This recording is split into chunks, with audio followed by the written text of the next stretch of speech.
ওরা নাচতেছে গান গাচ্ছে। এবং আমার মনে হয় অনেক ডাকাত কিন্তু মানে নাচটা শিখে আসতো যে ও কোনটা পারফরম্যান্স প্রফেশনাল ডাকাত হলে একটা কিছু ডাকাতি করে নিয়ে চলে আসতাম, আমি এখন নাচতাম নাকি ধরা খায়।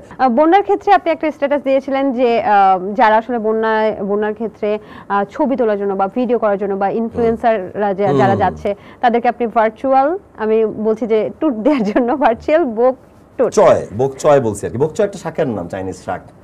ওই যে ব্যাচেলর পয়েন্টে মার্জুক ভাই বলতো আমি বক চয় খামো, আমি তোকে ভার্চুয়াল বক চয় বলছিলাম আর কি, মানে ভার্চুয়াল চাইনিজ শাক। আচ্ছা, কেন? কারণ মাথায় বুদ্ধি থাকতে হবে তো। আমি এলাকা থেকে 40,000 টাকা চাঁদা নিয়ে 30,000 টাকা দিয়ে ট্রাক ভাড়া কইরা 10,000 টাকা দিয়ে ত্রাণ দিতে যাবো 8 জন দাঁত কেলাতে সেলফি তুলতে। সো এই ট্রিপটা তো আমরা পরেও দিতে পারি, দেশটা সব ঠিক হয়ে যাওয়ার পরে। আমার নিজেরও তো মন পড়ে আছে, আমিও তো 2 মাস বেকার ছিলাম, এই যে কাজ করতেছি, আমিও তো ঘুরতে যাইনি কোথাও। এটা তো ঘুরতে যাওয়ার টাইম না আসলে।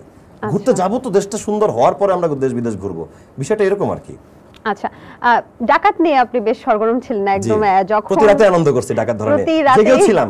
ছোট ছেলেপেলে ডিএচএস গার্ড দিছে, আমরা হলাম ব্যাকআপ টিম, যে যদি ঢুকে আমরা বের হওয়ার জন্য রেডি। আমাদের গাড়ি রেডি না, আমাদের ডিএচএস ঢুকতেই পারে না, গেটে একবার আসছিল, কিন্তু আর্মিরা তো এলএমজি গান লাগানো। আসলে কি ডাকাত ছিল? হ্যাঁ ছিল। মিরপুরের রাজনৈতিক নেতারা টাকা দিয়ে ওদের কর্মচারীদেরকে পাঠাইছিল আর কি। যেদিন যে সারা উত্তরে একই টাইমে অ্যাটাক হইলো, মানে ওরা কি রিয়েল ডাকাত না? আপনার মনে হয় সেটা? আমি জানি না, আমার তো মনে হয় ওদের চাকরিটা নাই দেখে ওরা প্রফেশনটা চেঞ্জ করছে ওদের ওই মুহূর্তের জন্য।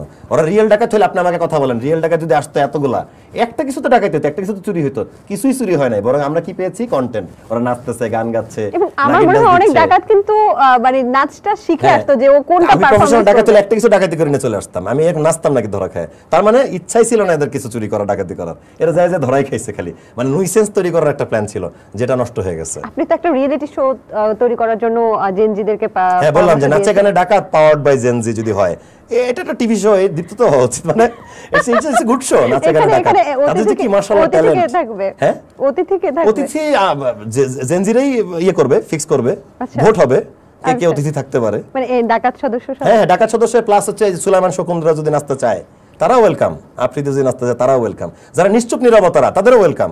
নাচো গাও, যেহেতু কোয়ালিটি আছে একটু দেখাও, আমরাও মার্ক দিলাম।